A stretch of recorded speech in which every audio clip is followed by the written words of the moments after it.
empezar con la charla, Padre, con su bendición, por favor, mejor dicho, invocando al Espíritu Santo.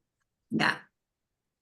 Bueno, en el nombre del Padre, del Hijo y del Espíritu Santo. Amén. Amén. Toda nuestra actividad está iluminada por el Espíritu, pero el Espíritu ya es algo más para nosotros.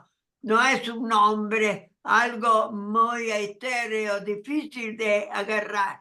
Es una persona que está frente a nosotros, en la cual hemos adquirido mucha confianza. Así que cada vez que empezamos, nos dirigimos a él. Pero hoy es el octavo de la partida que estuvo con nosotros de Isabel. Así que yo quisiera dedicar ese silencio también a Isabel, que seguramente esperamos en Dios que está con él y vive esa vida trascendente de que hemos hablado, más allá de este mundo y paralelo a este mundo, pero tan real como es el mundo actual. Así que tenemos una firme esperanza que Isabel está con Dios y que Dios la haya recibido teniendo en cuenta sus méritos con el amor del Padre, para que esta vida trascendente sea una continuación ya adentro del misterio infinito de Dios, que Dios se lo ha llevado. Así que invoquemos al Espíritu Santo recordando Isabel, recordando lo que Él ha hecho con ella y los méritos que ella ha tenido para presentarse delante de Él. Y para nosotros, que sigamos con esta fe profunda en que el Espíritu Santo nos va guiando, a pesar de toda nuestra actividad.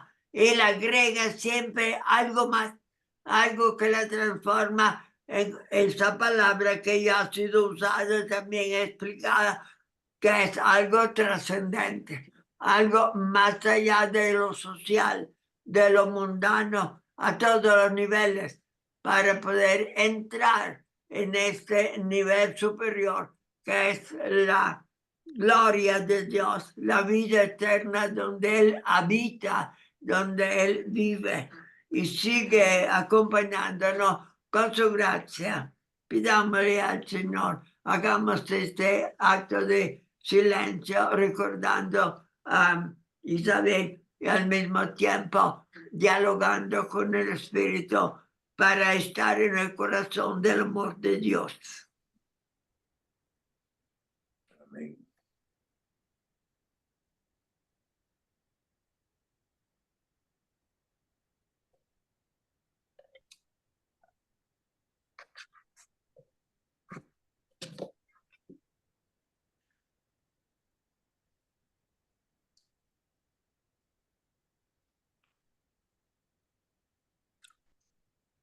Oh Señor, suplicamos tu presencia para iluminar nuestra mente, inflamar nuestro corazón, para que nuestro amor no sea un amor humano, sino un amor trascendente que te encuentre en tu eternidad y se acompañe con toda tu actividad y la liturgia que estamos ahora celebrando, que es la Semana Santa, para que a través del recuerdo de esa presencia tuya, nuestro corazón sea inflamado de amor y nuestra actividad se ajuste a tus mandatos para realizarlo en nuestras buenas obras.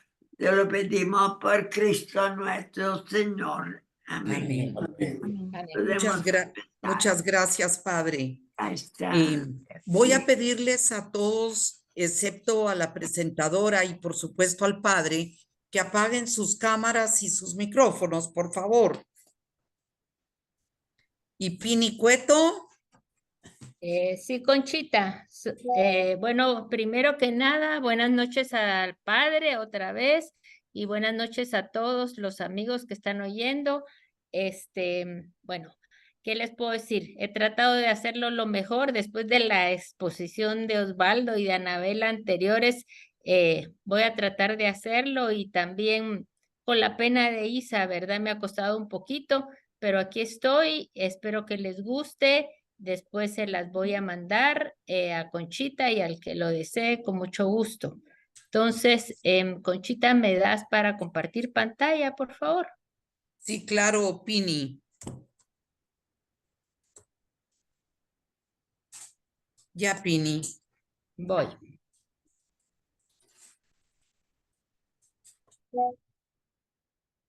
Voy.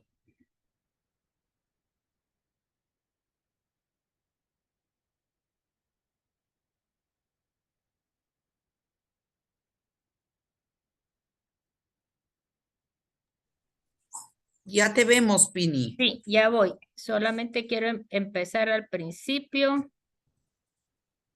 Ay, Dios, inicio. Ok. Solo yo me voy a achicar para que no me vean mejor. Bueno, a mí me tocó los símbolos comunes al Cordero y Jesús de la página del Libro del Padre, es la página número 48. Entonces voy a comenzar recordando un poquito lo que nos había dicho Osvaldo en las clases pasadas, que en el tiempo de Jesús los apocalipsis eran una forma literaria de moda, así se escribía. Y estos, pues no, muchas veces se ha como visto que el apocalipsis es una cosa muy difícil de entender y muy fantástica y muy de otro mundo, pero esa era la forma de escribir y la moda de esa época. Y lo que ellos pretendían era aclarar los acontecimientos de entonces, pero todo lo expresaban con visiones ficticias, con imágenes fantásticas. En realidad esto era un juego para los lectores y en ese juego ellos reconocían su propia realidad que se las contaban en una forma sofisticada. Y también, como mencionaron anteriormente, era una forma de escribir muy propias de los judíos. Y ellos, cuando Juan escribe el Apocalipsis, él es una forma de dar a conocer lo que había sucedido en esa forma fantástica, pero que los romanos tampoco la conocían tan bien. Entonces era como una forma de proteger todo lo escrito. Entonces yo me voy a permitir iniciar con una lectura de los versículos de la Apocalipsis escritos en los años 70, 80 después de Jesucristo, perdón. Entonces, vamos a leer y se los voy a leer todo esto y después voy a ir dando las explicaciones. Entonces, en el Apocalipsis 5 dice, vi entonces en la mano derecha del que está sentado en el trono un libro en forma de rollo, escrito por los dos lados y sellado con 7 sellos. Vi también a un ángel formidable que proclamaba con voz potente, ¿quién es digno de abrir el libro y de romper los sellos? Y no se encontró a nadie, ni en el cielo, ni en la tierra, ni en el mundo de abajo, que fuera capaz de abrir el libro y de leerlo. Yo lloraba mucho al ver que nadie había sido hallado digno de abrir el libro ni leerlo. Esto es Juan el que lo está relatando, ¿verdad? Entonces uno de los ancianos me dijo, no llores más. Acaba de triunfar el león de la tribu de Judá, el brote de David. Él abrirá el libro y sus 7 sellos. Entonces vi esto. Entre el trono con sus 4 seres vivientes y los 24 ancianos, un cordero estaba de pie, a pesar de haber sido sacrificado. Tenía 7 cuernos y 7 ojos, que son los 7 espíritus de Dios enviados a toda la tierra. El cordero se adelantó y tomó el libro de la mano derecha del que está sentado en el trono. Cuando lo tomó, los 4 seres vivientes se postraron ante el Cordero. Lo mismo hicieron los 24 ancianos que tenían en sus manos arpas y copas de oro llenas de perfumes, que son las oraciones de los santos. Y cantaban este cántico nuevo: eres digno de tomar el libro y de abrir sus sellos, porque fuiste degollado y con tu sangre compraste para Dios hombres de toda raza, lengua, pueblo y nación. Los hiciste reino y sacerdotes para nuestro Dios, y reinarán sobre la tierra. Yo seguía mirando y oí el clamor de una multitud de ángeles que estaban alrededor del trono, de los seres vivientes y de los ancianos. Eran millones, centenares de millones, que gritaban a toda voz: digno es el Cordero degollado de recibir poder y riqueza, sabiduría y fuerza, honor, gloria y alabanza. Y les respondían todas las criaturas del cielo, de la tierra, del mar y del mundo de abajo. Oí que decían: al que está sentado en el trono y al Cordero, la alabanza, el honor, la gloria y el poder por los siglos de los siglos. Y los 4 seres vivientes decían amén, mientras los ancianos se postraban y adoraban. ¿Cuál es la explicación breve de estas palabras del Apocalipsis? En estos versículos aparecen 2 elementos nuevos: el libro sellado y el Cordero. El libro sellado es la historia de Israel, que se lee en el libro de la Biblia, y el Cordero es Cristo. Los lectores en esa época, los lectores de Juan, tenían un libro que era el Antiguo Testamento. Era la historia de sus pueblos para los que eran judíos. Pero también este libro era el libro que tenían los primeros cristianos. Y después también fue el libro de todos los hombres, ya que en ella se preparaba la salvación de toda la humanidad. Hacía más o menos unos 20 años que la nación judía había sido destruida cuando Juan estaba escribiendo esto. Y según la profecía de Jesús, que en Marcos 13 le dice: ¿ves estas grandiosas construcciones? No quedará de ellas piedra sobre piedra, todo será destruido. Los cristianos de origen judío se preguntaban: si Cristo es el Salvador prometido, ¿por qué el pueblo judío instruido por la Biblia no reconoció al Salvador? La respuesta es esta: es que si bien los acontecimientos están en el libro estaba sellado. Nadie había podido entender cuál era el plan de Dios respecto al pueblo de Israel. Entonces, solo Cristo nos revela el misterio de la muerte y resurrección que se cumple en la historia. Y Él lo puede hacer porque Él mismo se entregó a su muerte y por todos es digno de tomar el libro. Entonces, con esto que leímos, Cristo puede ahora leer el libro de la historia y del destino de los hombres, que es el poder, la riqueza, la sabiduría. Pero también Cristo se hizo dueño de este libro, y al ser desconocido por Israel, el pueblo sacerdotal, Cristo hizo su propio reino y pueblos de sacerdotes, que es la iglesia. Aquí en este pasaje del Apocalipsis dice que el Cordero estaba de pie a pesar de haber sido degollado. Esta visión nos ubica en el momento de la resurrección. Mientras los evangelios relatan la resurrección como la conocieron sus discípulos en la tierra, aquí nosotros con este pasaje del Apocalipsis, estamos en el cielo para contemplar a Cristo resucitado que hace su entrada en el mundo glorioso. Está de pie después de haber sido sacrificado, pero está marcado para siempre por su pasión entre los hombres.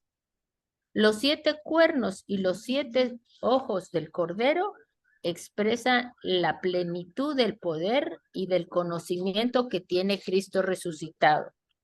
En ese día, frente a todas las fuerzas del mundo y del cielo, viene con autoridad a tomar el libro de la mano del Padre, como decía anteriormente. Notemos cómo en el día de la resurrección, la misma alabanza dirigida anteriormente a Dios, va al Cordero. Entonces el Cordero abre los sellos. Cristo resucitado aclara las grandes fuerzas que impulsan la historia sagrada. En el momento que Juan escribe, se acaba el Antiguo Testamento por el nacimiento de la iglesia. Ahí pasa una ambulancia, disculpen. Los 4 caballos simbolizan las fuerzas que plasman la historia de la Biblia. El que monta a caballo representa la palabra de Dios. Y los 3 son el hambre, la guerra y la peste, las grandes plagas que aquejan a la humanidad pecadora, las que hacen sentir a los hombres la necesidad de Dios. Esto es con respecto al Apocalipsis. Ahora vamos a entrar en los símbolos comunes. El Cordero de Dios. El Cordero de Dios es una frase que se repite mucho en la misa. Sin embargo, cuando la decimos, no pasamos por alto que pueden ser también otros títulos. Pueden ser Señor, puede ser Dios, puede ser Salvador, Mesías, Profeta y también Cordero. ¿Por qué un cordero y no un león? El cordero no es muy listo, ni es muy fuerte, ni rápido, ni tampoco es hermoso. Es un animal humilde. En cambio, podríamos imaginar a Jesús como el gran león de Judá, ¿verdad? Como dice en el Apocalipsis 5 que acabamos de leer.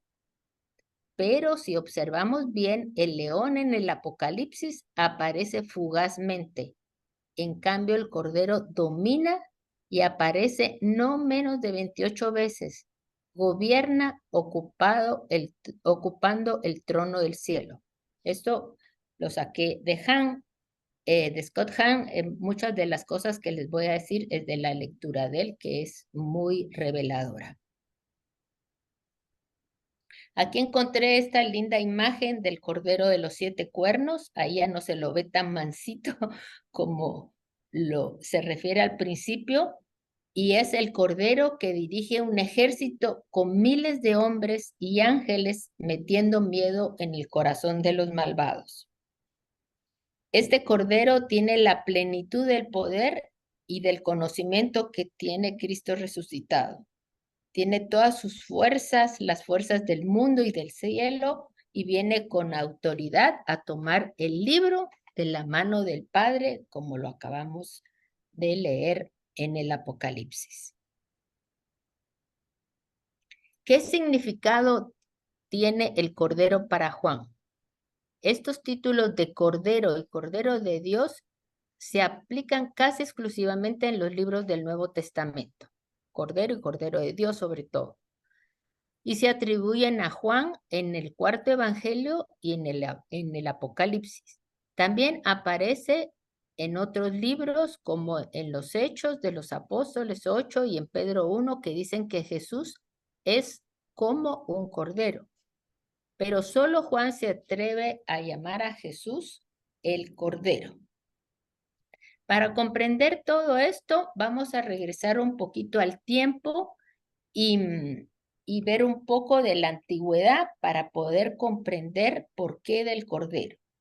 Sabemos que el Cordero es central para la misa y para el libro del Apocalipsis. Sabemos quién es el Cordero. pero necesitamos saber qué es el cordero y por qué le llamamos cordero. Y por qué tiene tanto significado en la misa y por qué Padre Galos nos lo puso a estudiar. En realidad, cuando yo vi esta hojita, que era solo una página, dije, esto es piece of cake, pero después ya me di cuenta que es mucho más que esto. Y ahorita lo vamos a ver. Entonces, debemos regresar a la historia, a otros tiempos, como les acabo de decir. Entonces, un poquito de historia. Para el antiguo Israel, el cordero significaba sacrificio. El sacrificio es una de las formas primordiales del culto de los antiguos, no solo para los israelitas, sino que para muchas otras culturas del antiguo mundo. Podemos ver en la Biblia el sacrificio de Caín y Abel, que como dice en Génesis 4, pasado algún tiempo Caín presentó a Yahvé una ofrenda de los frutos de la tierra. También Abel le hizo una ofrenda sacrificando los primeros nacidos de sus rebaños y quemando su grasa. Ese fue el primer sacrificio, el de Abel. En Génesis 22, como ustedes recordarán, Dios le dice a Abraham, toma a tu hijo Isaac, al que amas, y vete a la tierra de Moira, y ofrécelo como holocausto sobre uno de los montes. Cuando Isaac preguntó dónde estaba la víctima, Abraham replicó, Dios proveerá el cordero para el sacrificio, hijo mío. Entonces el ángel de Dios apartó la mano de Abraham y proveyó un cordero para el sacrificio. ¿Cuáles son las semejanzas entre el sacrificio de Abraham y de Jesús? Jesús, como Isaac, era el fiel hijo amado del Padre, es decir, era el único hijo y era muy amado por el Padre. Jesús, al igual que Isaac, acarrió un leño, que esta es la cruz, la simbología, para su sacrificio en el monte del Calvario. Y el Calvario era uno de los promontorios de la cadena montañosa de Moira. Imagínense las casualidades, pero dicen que no hay casualidades, ¿verdad? Pero así es, así fue. Para los antiguos israelitas, las ofrendas significaban mucho, sí, podían ser un reconocimiento de la soberanía de Dios sobre la creación. Ellos decían, la tierra es del Señor, tengo que sacrificar algo para agradecerle. Podía ser, como estoy diciendo, un acto de agradecimiento. La creación se le ha dado al hombre como un don. ¿Y qué puede devolver el hombre? Solo lo que ha recibido, un sacrificio. También el sacrificio servía como un modo solemne de sellar un juramento y también podía ser un acto de renuncia y pesar por los pecados cometidos. Así que tenía varios significados el hacer el sacrificio y era una costumbre regular hacerlos.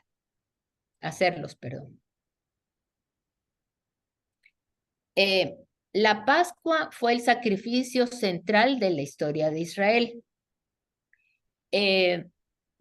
La Pascua precipitó la salida de Egipto de los israelitas. Entonces me voy a permitir recordarles que para la Pascua Dios ordenó que cada familia tomase un cordero sin mancha y sin ningún hueso roto, lo matase y rociase su sangre en las jambas de las puertas. Las jambas son como el marco de las puertas. Esa noche los israelitas debían comer cordero. Si lo hacían, se perdonaría la vida de su primogénito.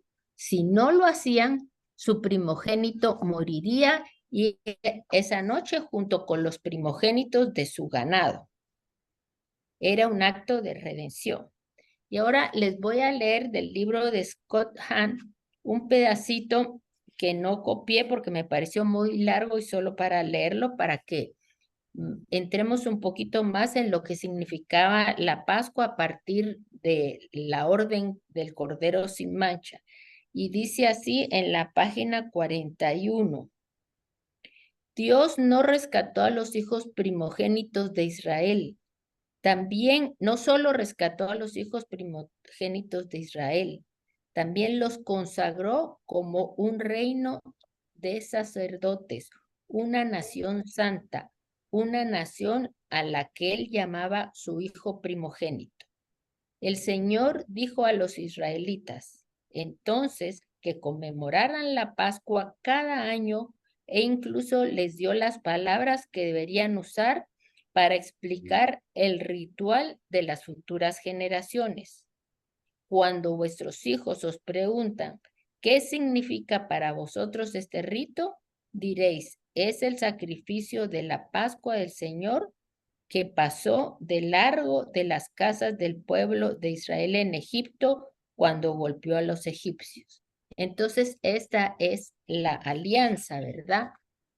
Y por eso es que la Pascua es muy importante en la historia de Israel.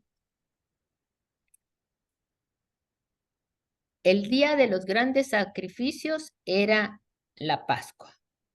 Con el establecimiento del Templo de Jerusalén en el año 960 a.C., Israel ofreció sacrificios diarios a Dios. Cada día los sacerdotes sacrificaban corderos, uno por la mañana y otro por la tarde, para expiar los pecados de la nación de Israel. Sin embargo, a lo largo del día se celebraban otros sacrificios con animales, machos cabríos, tórtolas, palomas, carneros, etc. Josefo, el historiador, nos relata que en la Pascua del año 70 después de Cristo, unos meses antes de que los romanos destruyeran el templo por Tito, ¿se acuerdan que Osvaldo nos contó de la revuelta de los celotes, que fue una rebelión de judíos sediciosos en que incendiaron la ciudad? Unos meses antes, los sacerdotes ofrecieron más de 250,000 de corderos en el altar del templo. Imagínense, en esa época era un montón. O sea que el día grande para los sacrificios seguía siendo la Pascua, a pesar de todos los años que habían transcurrido, ¿verdad? Desde que se estableció el Templo de Jerusalén en el año 960 a.C. hasta el 70 después de Cristo. Se seguían haciendo los sacrificios. Ahora, les voy a contar un poquito o recordar para los que no recuerdan el sacrificio de Melquisedec. Es un sacrificio muy importante que aparece en Génesis 14 y Melquisedec es mencionado como el primer sacerdote en la Biblia y muchos cristianos lo han visto como un anuncio velado de Jesucristo. ¿Por qué? Porque Melquisedec, era rey y sacerdote, que es una rara combinación en el Antiguo Testamento. Y esta combinación luego se va a aplicar a Jesús. Él era el rey de Salem, una tierra que luego sería lo que se llamó Jerusalén, ciudad de paz. ¿Por qué se parece? Porque Jesús se alzaría un día como rey de Jerusalén y príncipe de la paz. Otra similitud, que el sacrificio de Melquisedec es diferente al de los anteriores, porque no ofrece animales, esto es muy importante tomarlo en cuenta, sino que ofreció pan y vino, igual que Jesús lo hizo en la última cena antes de instituir la Eucaristía. Más tarde, los cristianos consideraron el relato de Abraham y Jesús como una alegoría.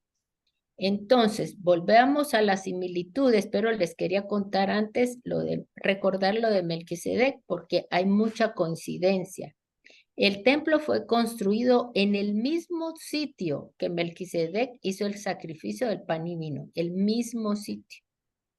Era una colina del Monte Moira y ahí después fue el Calvario. Ahí Abraham ofreció a Dios su único hijo. Es el lugar donde Dios había hecho el juramento de salvar a todas las naciones, la alianza. El templo servía lugar permanente de sacrificios y el principal sacrificio era igual al más antiguo sacrificio, el de Abel, el cordero. Esas son las similitudes que podemos ver. Son muy particulares y dan mucho que pensar. Entonces se cumple la escritura.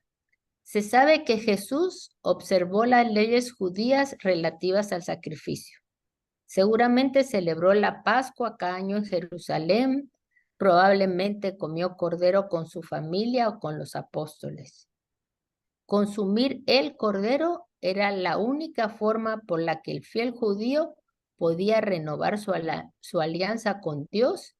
Y Jesús era un fiel judío, ¿verdad? Eso nos dice Hans en su libro. La Pascua para Jesús tenía mucha importancia en su misión. Jesús es el Cordero. Cuando Jesús está ante Pilato, San Juan anota que era el día de la preparación de la Pascua, un día antes, ¿verdad? Juan sabía que a esa hora, no, pero es el mero día. Juan sabía que a esa hora, la hora sexta, los sacerdotes comenzaban a realizar los sacrificios de los corderos pascuales. Este es el momento del sacrificio del Cordero de Dios. También Juan refiere que ninguno de los huesos de Jesús fue quebrado en la cruz para que se cumpliera la escritura. El sacrificio pascual, ¿qué representa? San Juan nos aclara que en el nuevo y definitivo sacrificio pascual, Jesús es al mismo tiempo sacerdote y víctima. Y esto se evidencia por los relatos de la última cena de los otros 3 evangelios, en los cuales Jesús usa claramente el lenguaje sacerdotal de los sacrificios. Este es mi cuerpo que se entrega por vosotros.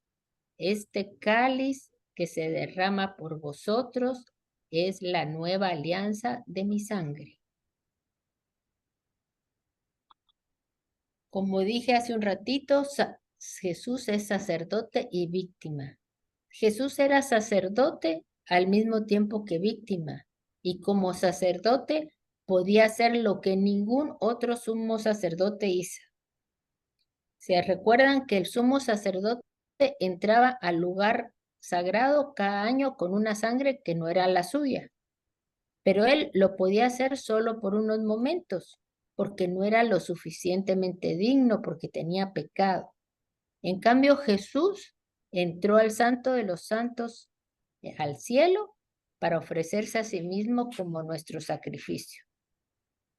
Para la nueva Pascua de Jesús, nosotros también hemos sido hechos un reino de sacerdotes y la iglesia del primogénito, y con él entramos en el santuario del cielo cada vez que vamos a misa.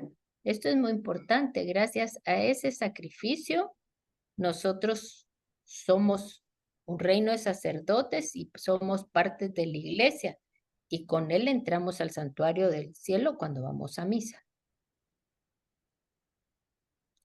¿Por qué es el sacrificio perfecto? Porque Jesús, para expiar las ofensas contra Dios que había hecho la humanidad, se necesitaba un sacrificio perfecto. Un sacrificio tan bueno, sin mancha e ilimitado como es Dios mismo. ¿Y quién podía hacer eso? Jesús. Era el único que podía quitar el pecado por el sacrificio de sí mismo. Era el único sin mancha, porque era el Hijo de Dios. Y volvemos a preguntarnos, ¿por qué un cordero y no un león? Porque Jesús tenía que ser el cordero. ¿Por qué Jesús tenía que ser el cordero y no un león? ¿Por qué el Apocalipsis describe a Jesús como un cordero que está de pie como si estuviera sacrificado? ¿Por qué la misa tiene que proclamarlo como el Cordero de Dios? Porque solo un cordero sacrificial puede no, perdón, porque solo un cordero sacrificial cuadra con el designio divino de nuestra salvación. Jesús entró al Santo de los Santos, al cielo, para ofrecerse a sí mismo como nuestro sacrificio. Solo Él podía hacerlo, como les dije anteriormente, por ser el Hijo. Entonces, ¿por qué es un sacrificio agradable?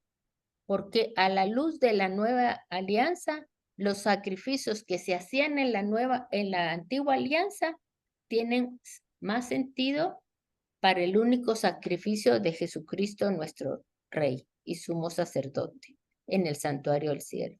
Este es el único sacrificio, el que ofrecemos con Jesús en la misa. Con esa luz vemos con claridad las plegarias de la misa, cuando se dice: te ofrecemos su cuerpo y su sangre, sacrificio agradable a ti y salvación para todo el mundo.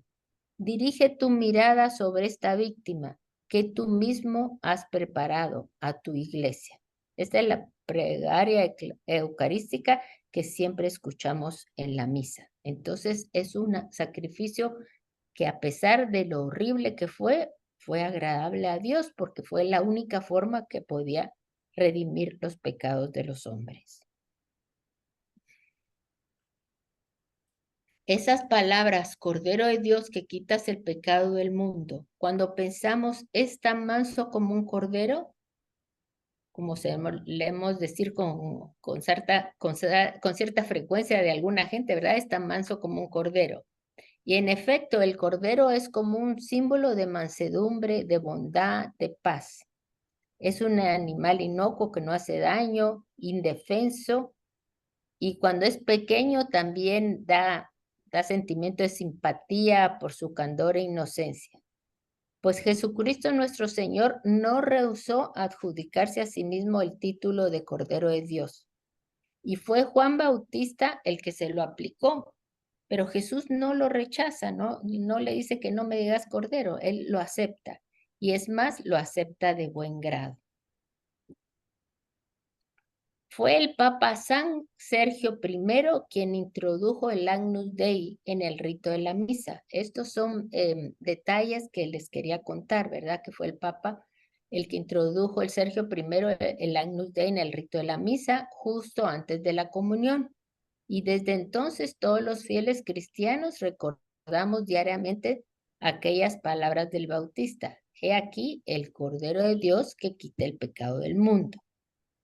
Y también desde los primerísimos siglos de la Iglesia, la imagen del Cordero ha sido un símbolo tradicional en la iconografía y en la liturgia católica. Con frecuencia lo vemos grabado o pintado en los lugares y objetos de culto, bordado en los ornamentos sagrados o esculpido en el arte sacro. Pronto esta figura, junto con la del pez, fue un signo común entre los cristianos. También San Pablo nos menciona al Cordero. Aquí encontré un mural muy bonito, que realmente no sé dónde es, pero muy bonito del Cordero Pascual. Y San Pablo nos menciona también al Cordero varias veces. Yo recopilé esto de Corintios, que dice: Cristo, nuestro Cordero Pascual, ha sido inmolado, decía Pablo a la comunidad de Corinto. Y Pedro, en su primera epístola, invitaba a los fieles a recordar que habían sido rescatados de su vano vivir, no con oro o plata, que son bienes corruptibles, sino con la sangre preciosa de Cristo, Cordero sin defecto ni mancha. Padre Galo también pidió en esta página que viéramos el uso del término como palabra de Dios, y esto fue lo que yo encontré como alianza en el Espíritu, salvación como agua viva, y en el Catecismo Católico. Entonces les voy a leer lo que encontré. El uso de la palabra en Juan I, versículo 1, dice: en el principio era el verbo, y frente a Dios era verbo, y el verbo era Dios. Juan nos habla del verbo de Dios. Esto Este término puede traducirse como la palabra o pensamiento o la expresión de Dios. Este es el Hijo y el Hijo es el Cordero. También Padre Galo pidió que se investigara alianza en el Espíritu, que es de Juan 4, versículo 23, que dice, pero llega la hora y ya estamos en ella, en la que los verdaderos adoradores adorarán al Padre en espíritu y verdad. El espíritu que recibimos de su Hijo nos hace posible conocerlo y servirlo según la verdad. El Padre busca tales adoradores para que entren en contacto íntimo y personal con Él. También se pide que se investigue la salvación como agua viva. Entonces aquí hay una comparación de lo que dice Juan de salvación como agua viva en el capítulo 4 y la salvación como agua viva en el Apocalipsis. Lo de Juan dice, el que beba de esta agua volverá a tener sed. En cambio, el que vuelva a beber el agua que yo le daré, no volverá a tener sed. El agua que yo le daré se hará en el manantial de agua que brotará para vida eterna. Y en el Apocalipsis, en el, en el capítulo 21, versículo 6, dice, y después me dijo, ya está hecho. Yo soy el alfa y el omega, el principio y el fin. El que tenga sed, yo le daré gratuitamente el manantial de agua viva. ¿Y qué nos dice el Catecismo de la Iglesia del Cordero? Hay varios incisos del Catecismo que hablan del Cordero. Yo seleccioné algunos, no sé si dará tiempo de leer otros que tengo aquí solamente marcados, pero no escritos. Yo copié los que me parecieron más significativos. En el 523 dice, San Juan Bautista es el precursor inmediato del Señor, enviado para prepararle el camino, profeta del Altísimo. Sobrepasa a todos los profetas de los que es el último e inaugura el Evangelio. Desde el seno de su madre saluda la venida de Cristo y encuentra alegría con ser amigo del esposo, a quien señala como el Cordero de Dios que quita los pecados del mundo. En el inciso 602 dice, en consecuencia, San Pedro pudo formular así la fe apostólica en el designio divino de salvación. Habéis sido rescatados de la conducta necia heredada de vuestros padres, no con algo caduco, oro o plata, sino con una sangre preciosa como de cordero, sin tacha ni mancilla. Cristo predestinado antes de la creación del mundo y manifestado en los últimos tiempos a causa de vosotros. Eso ya lo habíamos dicho anteriormente, ¿verdad? Cordero sin tacha y sin mancilla, no con algo caduco como oro o plata. Y también en el inciso 797 dice, el apóstol presenta a la iglesia y a cada fiel miembro de su cuerpo como una esposa, desposada con Cristo Señor, para no ser con él más que un solo espíritu. Ella es la esposa del Cordero Inmaculado. Entonces ya tiene más sentido lo de la esposa que decía San Juan. Entonces, por último, como conclusión, yo llegué a las siguientes conclusiones. Los títulos Cordero y Cordero de Dios se aplican casi exclusivamente en los libros del Nuevo Testamento, sobre todo a partir de Juan. Otra conclusión que para mí es importante, fuimos rescatados con la sangre de Cristo preciosa como la del Cordero, sin tacha, ni mancha, ni mancilla. Otra conclusión para mí es que el Cordero es Jesús, pero también es un hijo de hombre, también está revestido como sumo sacerdote, y el Cordero es la víctima del sacrificio. Y el Cordero es Dios, porque el Hijo y Dios son la misma persona. Y por último, para marcar la nueva alianza con Dios, sellarla y renovarla, debemos comer el Cordero. El Cordero pascual es nuestro pan sin levadura. Es la comunión, ¿verdad?, que hacemos cuando vamos a la misa. Bueno, yo creo que aquí estas son las referencias y aquí pues ya, si hay alguna pregunta o se lo dejo al padre, porque no sé si alguien quiere preguntar algo más.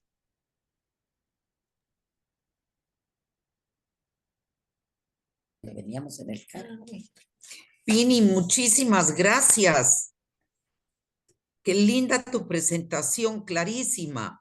Ay, espero que haya sido clara, si no cualquier cosa me preguntan y si no al padre, ¿verdad? No solo clara, sino completa, porque nos da una visión del Antiguo y el Nuevo Testamento. Hay un nexo entre el Cordero Pascual y el Cordero Víctima, y de ahí en adelante ese Cordero resucitado.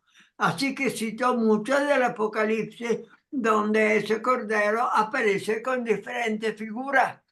La figura del Cordero y la figura de un hombre, el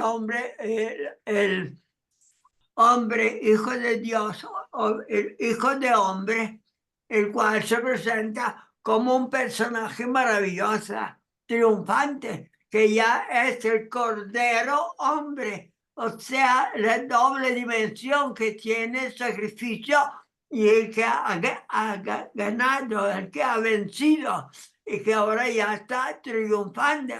O sea, este Cristo es el Cristo que se ha trasladado desde la cruz, en donde está sufriendo, en donde está ofreciéndose, y luego más allá de la cruz, en donde está con todos los ángeles y santos que lo rodean y lo veneran al lado de Dios mismo, el trono de Dios y del Cordero. Si hay alguien que quiera opinar, puede intervenir. Yo no sé, Conchita, ¿qué vas a decir? Para que terminemos dentro del tiempo necesario, en el tiempo obligado. ¿Qué dice Conchita? Tenemos unos minutos, padre, para hacer un par de comentarios. Ya tenemos una mano levantada, Jenny. Gracias, Pini, por esa bella presentación. Gracias, Padre, por aclararnos. Y mi comentario es que por qué entiendo yo que ese sacrificio fue agradable a Dios en medio de esa sacrificio tan sangriento y doloroso, porque era el mismo amor el que estaba ahí en la cruz. El mismo amor el que estaba dándose en la cena con los apóstoles y el mismo amor el que resucitó y el que subió al cielo y que está ahora con toda la creación de Dios, los ángeles, los santos, y que desde allá Él intercede por nosotros.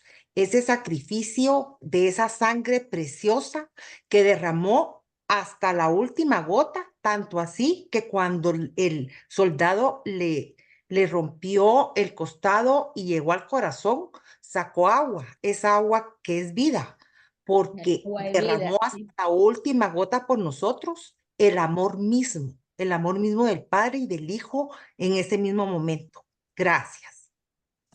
Gracias, Jenny. Gracias a ti, Jenny. ¿Alguien más quiere intervenir? Padre Galo, ¿Sí? Osvaldo. soy Sí, yo, Padre. sí, Anabela, adelante. Muchas gracias. Pueden Pini, qué linda intervenir. tu presentación. Yo Gracias. siempre había tenido una duda cuando dice, no recuerdo en qué festividad de la misa, que dice, el salmo es que decimos, Jesús, tú eres sacerdote eterno como Melquisedec, y yo no sabía que Melquisedec había ofrecido precisamente pan y vino y que era rey. Y en ese momento recuerdo que el Padre nos hizo énfasis en que Jesucristo era verdadero hombre, era sacerdote y era rey. Entonces, no sé si a eso se refiere esa relación que se hace cuando le decimos a Jesús en el Salmo, tú eres sacerdote eterno como Melquisedec, Padre. Sí, ¿Opina? sí, eso es lo que yo investigué también, que yo tampoco lo sabía, que los sacrificios anteriores que aparecen son siempre con víctimas de animales, ¿verdad? Y generalmente eran corderos, palomas, etcétera. Pero Melquisedec, como era rey y sacerdote, ¿verdad? Porque era una teocracia lo que él manejaba, él hace un sacrificio a Dios, pero lo hace con pan y con vino. Y por eso es la similitud con lo que hace después Jesús. Y por eso es que también él ofrece pan y vino, que es lo que se acostumbraba en esa época, y se representa como sumo sacerdote. Aparte en el Apocalipsis lo dice, ¿verdad? Cuando leímos toda esa parte del 5, que él está sentado ahí al lado y agarra de la mano del Padre y se vuelve él también sacerdote, ¿verdad? Entonces, eso para mí también me llamó mucho la atención. Gracias, Anabela. Gracias a ti, Pini, y eso de que Jesucristo es rey, ¿verdad? Y como Es Melquisedec. rey, exacto, como digo, Ah, tantos nombres que le damos, ¿verdad? Pero él, sí, el más humilde, es el del Cordero. sí, sí, qué lindo, gracias, Pini. Felicitaciones, Pini. Realmente es muy difícil interpretar todos esos símbolos del Apocalipsis y fue muy claro en realidad. Sí. Pues yo traté de hacerlo lo más claro porque vieras que me costó entender bien. Yo decía, ay, que me ilumine el Espíritu Santo para entender a cabalidad todo, porque no es fácil, pero ya con lo que uno va investigando ya se te va abriendo el panorama, ¿verdad? Hay que estudiar bastante. Por eso les repito, cuando yo vi la hojita, dice, ay, símbolos comunes, qué fácil. ¿Qué? El padre Galo es tremendo todo lo que sabe y nos puede estudiar. No, yo no sé nada, solo registro lo que está ya en la tradición de la iglesia. Solo una cosa quiero decir, que esta humillación de Cristo, como acto, como dice Pablo, como una especie de despojarse de la divinidad. Eso es un concepto casi imposible de entender para nosotros. Por eso que la idea del cordero, que es un animal sacrificado, es realmente condenado a una muerte, es realmente mediador, es algo ofrecido. Entonces es más fácil de entender.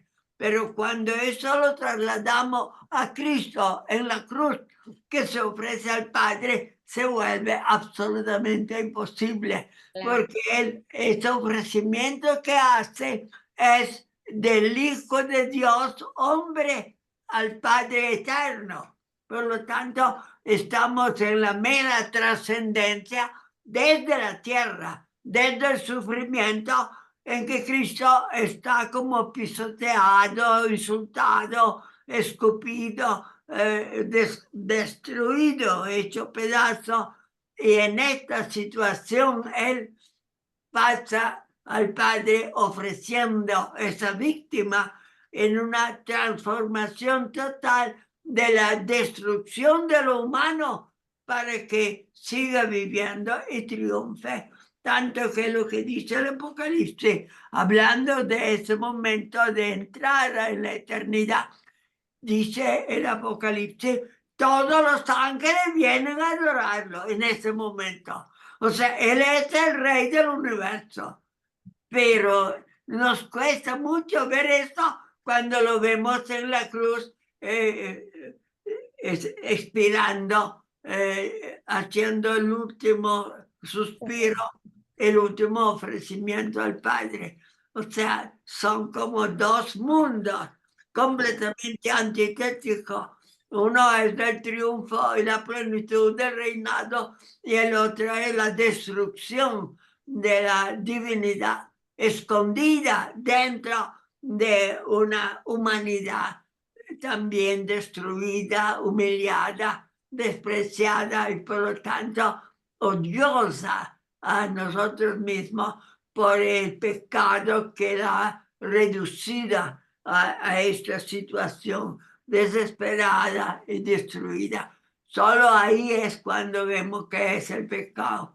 O sea, el pecado ha, diríamos, machucado, destruido, ha herido, ha crucificado. O sea, el pecado es realmente el mal que ha adherido a Cristo, destruyendo su divinidad y dejándonos solo una humanidad sufrida. Si alguien Muchas quiere gracias. intervenir más, quizás haya un minuto todavía. Sí, un par de minutos nada más, padre, por si alguien quiere comentar. ¿Puedo preguntar otra cosa? Sí, Una Anabela. complicación. Gracias. Hablando con Osvaldo, nos preguntábamos, diríamos que sí, pero el padre que nos confirme o no, si Jesús en todo momento él tuvo conciencia de su propia divinidad. Nosotros hablábamos que en el momento en el que Jesús se pierde a los 12 años y lo encuentran sus papás, él les dice, no saben que yo estaba en las cosas de mi Padre. Eso nos hace pensar que Jesús en todo momento tenía conciencia de su propia divinidad. Él era verdadero Dios, verdadero hombre, pero no sé qué nos puede decir el Padre al respecto. Él tenía la doble conciencia, la conciencia del ser humano completo, psicológicamente, por la vida que había vivido en la tierra, que había estado entre nosotros, pero también tiene la conciencia de que Él es el Hijo de Dios. Las dos, a nosotros nos cuesta mucho admitir esto, porque si uno admite una sola conciencia, o lo hace hombre únicamente, o lo hace únicamente Dios, y entonces no nos salva, porque no es humano. Ese Gracias. es el problema Eso- que nos presenta. Padre, Vamos a darle el perdón. último chance a Mariel Carmen. perdón, muchas gracias, tenga Pili, pena. muchas gracias por esa presentación tan linda. Eso es lo que se llama unión hipostática, Padre. Esa unión entre lo humano y lo divino. Así es. Gracias. Yo no voy a entrar en eso, porque sería Gracias. hablar mucho tiempo. Pero lo que preguntó Gracias. Anabela nos lo preguntamos todos siempre. Si él desde chiquitito, él sabía que era el Hijo de Dios. Bueno, Gracias. lo sabía cuando se perdió, cuando el niño perdido, Sí, ¿verdad? Y hallado pero en ya el tenía templo. 12 años, sí. Gracias, muchas gracias. Muchas gracias. Pini, de nuevo. Magnífico. Pero cuanto Gracias. más avanzamos todavía un poco más en la misa, todo eso se nos hace, no digo completamente claro, pero mucho más claro, mucho más lleno de amor, mucho más cerca, como una continuidad de ese Cordero que es nuestro, que es como parte del sacrificio, como parte de nuestra Eucaristía. Es cierto. Muchas gracias. Gracias, Pini. Gracias a todos. Excelente tu presentación. Pinita, excelente.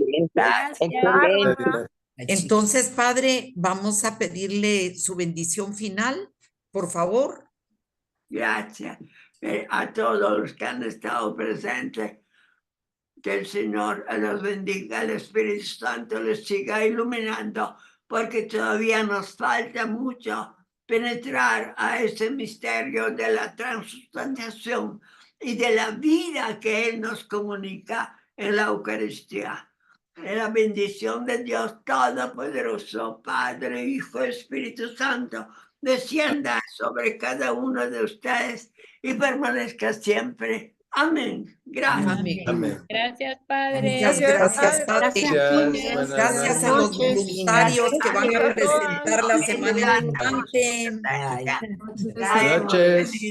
Buenas noches, Los gracias a voluntarios todos. es Chiqui Berché y otra compañerita que creo que no sabe que es voluntario. Buenas noches a todos. Pero se han ido Buenas ya. Que noches. pasen buena noche. Noches. Gracias. Feliz noche. Gracias, padre. Gracias, Padre. Buenas noches. El domingo Saludos, felicitaciones, Pancho Pini. habló Feliz de- noche. Buenas de noches. Feliz noche. Mire, sí, pues. porque fue, y también Bishop Barron, solo de eso fue su Sí, que tema. fue la la transfiguración, Pero no habló, transfiguración. pero él no habló de eso. ¿no? Pancho no. Pancho solo habló de los sacrificios. Confirme su idioma hablado. En inglés, ¿no? Uy. Español. Inter.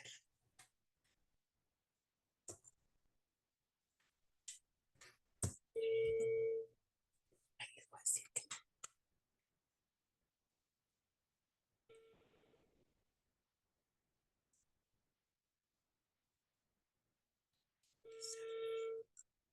Ah, no contesta la Pini.